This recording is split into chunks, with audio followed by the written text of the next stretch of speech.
This video contains full spoilers for The Last of Us Part 2. When you're lost in the darkness, look for the light. These words represent the contrasting journeys of The Last of Us Part 2's leads, Abby and Ellie. There are no clear-cut heroes or villains in this story, but Abby becomes the game's protagonist. Initially mired in misery and sustained by hatred, she finds someone to live for and works to be better for that person's sake. Ellie, meanwhile, is the antagonist. She abandons those who love her in an obsessive pursuit of vengeance. Both commit unforgivable acts, but one of these characters is looking for the light, the goodness in the world, while the other rejects it and dives headfirst into darkness. Ellie's life in Jackson is about as good as you could hope for in the post-apocalypse. It's a bustling community with plentiful food and a nice doggo. People have jobs. Ellie has friends.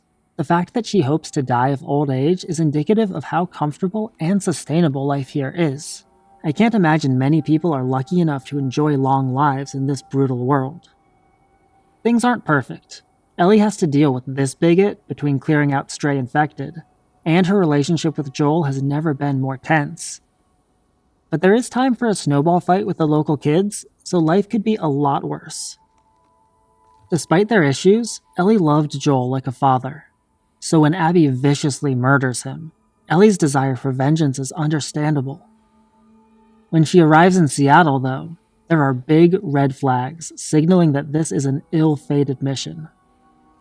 The city is a war zone. Abby's group, the WLF, is a full-fledged army intent on annihilating the Seraphites, a cult who cut out their enemies' innards and string them up. Everyone in this city's a fucking psycho, says Dina. She's right, including Ellie, who came all this way to kill Abby and anyone else unlucky enough to cross her path. The goal should be to find Tommy, who's here on his own revenge quest, then pack it up and go home before something terrible happens. But Ellie can't do that. Consumed by wrath, she cannot see light, hope, or reason. All she wants is blood. When she corners one of Abby's accomplices, Nora, she doesn't just want information, she wants to make her suffer the same way Abby made Joel suffer. The scene cuts to black before we see its resolution, but from what comes next we know that Ellie is successful in making Nora talk. The Last of Us Part 2 doesn't shy away from graphic violence, so the game sparing us the gory details indicates that Ellie pushes things to the extreme. The next day she agrees to give up the mission and get Dina back home so she can get some proper care. Shaken by her own actions, Ellie knows she's going too far. And yet, she can't stop. When the moment of truth arrives, Ellie abandons Jesse and Tommy to strike out alone for Abby's hideout. Revenge matters more than her friends. Instead of Abby, Ellie finds two more accomplices, Owen and Mel. She botches her attempt to pry Abby's actual whereabouts from them, and the result is tragic. Owen makes a move for her gun, so she shoots him, then stabs Mel in the throat. Call it self-defense if you want, but Ellie put herself in this position. She came to Seattle for this exact purpose, to kill Abby and her team.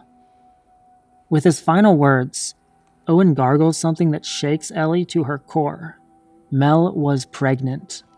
Ellie just murdered a pregnant woman. Yikes.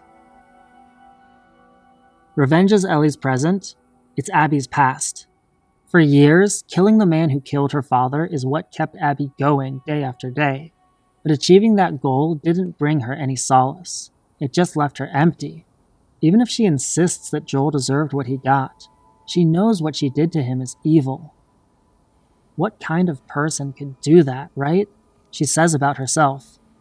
Abby lacks the support system to help her deal with it all. Ellie has Dina, Jesse, and Tommy who love and want the best for her. Abby doesn't have that. Her relationship with Owen is a mess. Mel hates her. Manny's a good dude, but doesn't seem the type to provide much emotional support. Abby's life sucks. Ironically, two Seraphite kids become her reason to keep living. After they save each other, protecting Lev and Yara becomes the only thing Abby cares about. She braves her greatest fear and worse for their sake. When Lev asks why she's helping them, Abby responds, "Guilt.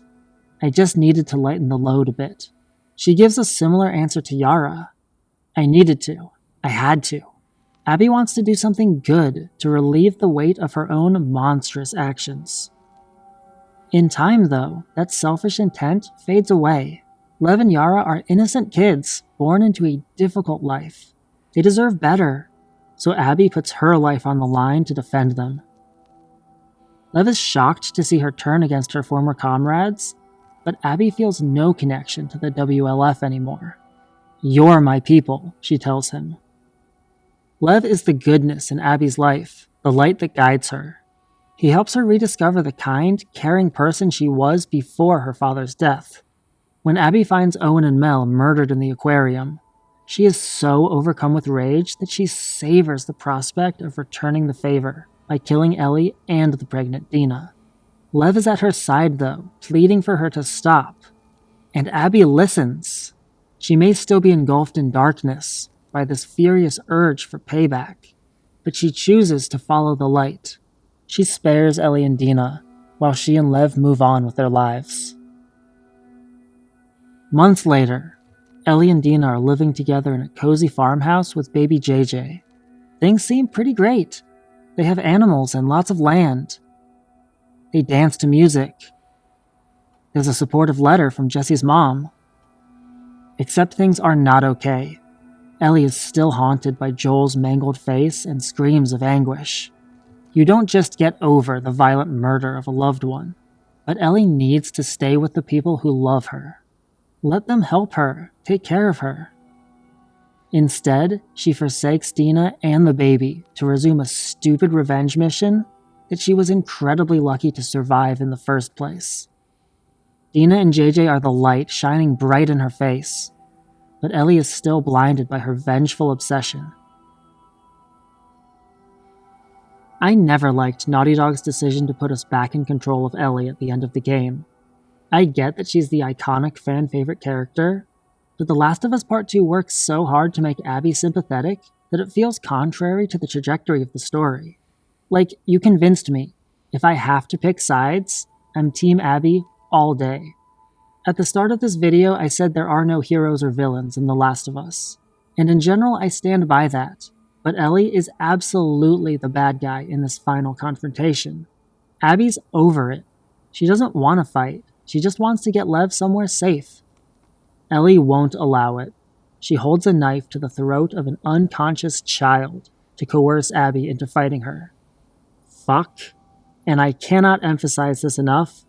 Ellie. She has had so many opportunities to move on, to embrace the love around her. And this is what she chose. Having lost or thrown away everything good in her life, Ellie is alone. Like a moth, she needs to gravitate toward the light.